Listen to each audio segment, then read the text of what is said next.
I don't know why I agreed to go to that mansion. Maybe it was curiosity. Maybe it was boredom. Maybe it was stupidity. But I regret it now. I regret it more than anything in my life. It was supposed to be a fun night with my friends. We had heard rumors about the mansion on the hill, how it was haunted by the ghosts of its former owners, how anyone who entered never came out alive. We thought it was a joke, a silly urban legend. We wanted to prove ourselves brave, to laugh at the superstitions. We were wrong. We arrived at the mansion around midnight. It was a dark and stormy night. Cliché as that sounds, the mansion looked old and decrepit, with broken windows and peeling paint. The gate was rusted and squeaked as we pushed it open. We walked up the stone steps to the front door, which was unlocked. We entered the mansion, flashlights in hand. The inside was worse than the outside. The floorboards creaked, the wallpaper was torn, and cobwebs hung from the ceiling. The air was stale and musty, and we could smell something rotten. We explored the rooms looking for anything interesting or scary. We found both. In one of the rooms, we saw a large portrait of a family. They looked wealthy and elegant, but also cold and stern. They had dark eyes and pale skin, and they wore black clothes. There was a man, a woman, and 2 children, a boy and a girl. Underneath the portrait there was a plaque that read, "The Blackwoods 1897-1912. We wondered who they were, and what happened to them." We soon found out. As we continued our exploration, we heard noises, footsteps, whispers, moans. We thought it was one of us trying to scare the others. But then we realized we were all together and no one was making those sounds. We got scared. We decided to leave, but it was too late. The door slammed shut behind us, locking us in. We tried to open it, but it wouldn't budge. We tried to break it down, but it was too strong. We tried to find another way out, but there was none. We were trapped, and then we saw them. The Blackwoods. They came out of the shadows, from behind the curtains, from under the beds. They looked like they did in the portrait, but worse. Much worse. They were dead. Their skin was gray and rotting. Their eyes were hollow and bloodshot. Their mouths were twisted and drooling. They wore the same black clothes they had in life, but they were stained and torn. They had wounds on their bodies, bullet holes and knife slashes and rope burns. They looked at us with hatred and hunger. They wanted to kill us. We screamed and ran, but they chased us. We ran through the dark corridors up the stairs into the attic. We locked the door and hid behind the boxes. We hoped they wouldn't find us, but they did. They smashed the door open, and they came in. They searched for us, their dead eyes scanning the room. We held our breaths, trying to be silent. But one of us sneezed. They heard us. They came closer. We saw their shadows on the wall, growing bigger and bigger and bigger. We saw their hands reaching for us. We saw their teeth, sharp and yellow. We screamed and fought, but they were too strong. They grabbed us, one by one, and dragged us away. We didn't know where they took us. We didn't want to know. We just wanted to escape. But we couldn't. We were trapped in their world, their nightmare. We were their new victims. We were their new family. The Blackwoods were not ordinary ghosts. They were something else, something evil. They were cursed by their own greed and pride. They were a rich and powerful family once. They owned the mansion and many other properties. They had a lot of money and a lot of influence. They were respected and feared. They were also hated. They were also hated. They treated their employees and tenants like slaves. They abused them physically and mentally. They didn't care about their well-being or their rights. They only cared about their profits. They were heartless and ruthless. They thought they were invincible. They thought they could do anything they wanted. They were wrong. In 1912, something terrible happened. Something that changed their lives forever. Something that turned them into monsters.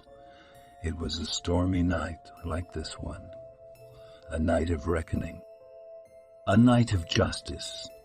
A group of their workers and tenants, led by a man named Thomas, had had enough of their abuse.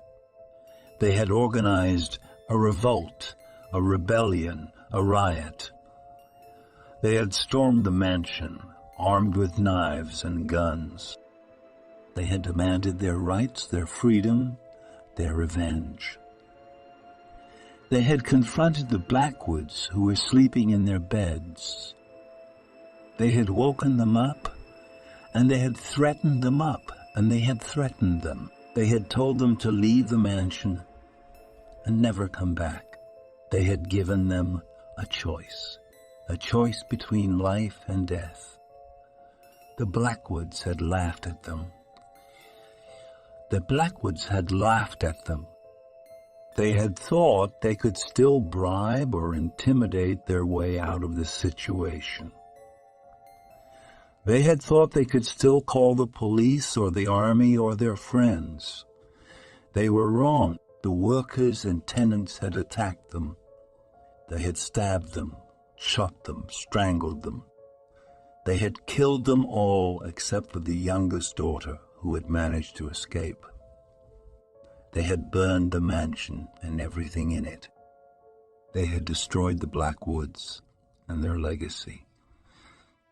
They had thought they had won. They had thought they had avenged themselves. They were wrong. The Blackwoods had not died. They had survived. They had come back as ghosts. Ghosts who could not rest. Ghosts who could not forgive. They had haunted the mansion and anyone who dared to enter it. They had tortured and killed many people over the years. They had enjoyed it. They had reveled in it. They had become more and more powerful, more and more evil. They had become something else, something beyond human, something beyond redemption. We were their new victims. We were their new family. We were their new toys. They played with us like cats with mice. We screamed and ran in different directions, trying to find a place to hide. But there was nowhere to hide. The Blackwoods were everywhere. They chased us, laughing and hissing and growling. They moved faster than they should have, as if they were possessed by some supernatural force. We heard them whispering to us, telling us to join them, to become part of their cursed family. We saw them using their ghostly powers to move objects, to create illusions, to make the walls bleed. We felt them touching us, their cold hands and their sharp nails. We knew we were going to die. I don't know how long we lasted. It felt like hours, but it could have been minutes. We were running out of breath, out of energy, out of hope. We were losing our minds. And then something strange happened. One of us, Sarah, disappeared. We didn't see her getting caught or killed. She just vanished. We called her name, but she didn't answer. We searched the whole mansion, but we couldn't find her. We thought maybe she found her way out, or maybe she was hiding somewhere, but we couldn't shake the feeling that something else happened to her, something worse. We decided to keep moving, to keep trying to escape. But we were weak and scared and disoriented. We started to hallucinate. We saw things that weren't there, heard things that weren't real. We saw Sarah's ghost, or what we thought was her ghost, whispering to us, leading us to a secret room. We followed her, hoping she knew a way out. The room was dark and cold. It had no windows, no furniture, no decoration. It was empty, except for a coffin in the center. The coffin was made of black wood, and it had strange carvings on it. It was open, and we could see inside. There was a body in it, a body that looked like Sarah. But it wasn't Sarah. It was one of the Blackwoods. They had taken her body and possessed it, using it to lure us into the trap. We screamed and tried to run, but it was too late. The Blackwoods were all around us again. The Blackwoods were all around us again. They were laughing and taunting us, telling us we were doomed. They had us trapped in their realm, and they weren't going to let us go. We were theirs now. We were part of their family. We were dead. That's when I woke up. It was just a dream, a nightmare, a figment of my imagination. I was in my own bed, in my own room, in my own house. It was morning and the sun was shining. I was safe. I was alive. I tried to shake off the feeling of dread and horror that lingered in my mind. I tried to convince myself it was just a silly fantasy, a product of my overactive brain. But I couldn't. The memory of the mansion, the Blackwoods, the coffin, the possession was too vivid, too real. I knew it wasn't just a dream. I knew it was something more. I decided to investigate. I wanted to know if the mansion really existed, and if the Blackwoods were real. I searched the internet for information, but I couldn't find anything. No mention of a mansion on a hill, no stories of a cursed family. I asked my friends if they remembered the night we went to the mansion, but they didn't. They looked at me as if I was crazy. They told me we never went to a mansion, and that I must be mistaken. I felt like I was losing my mind. I didn't know what to believe anymore. But then we ran. We screamed. We fought, but it was no use. The Blackwoods were too many, too strong, too relentless. They cornered us, one by one. They grabbed us, they bit us, they tore us apart. They didn't kill us quickly. They didn't kill us quickly. They enjoyed our pain, our fear, our agony.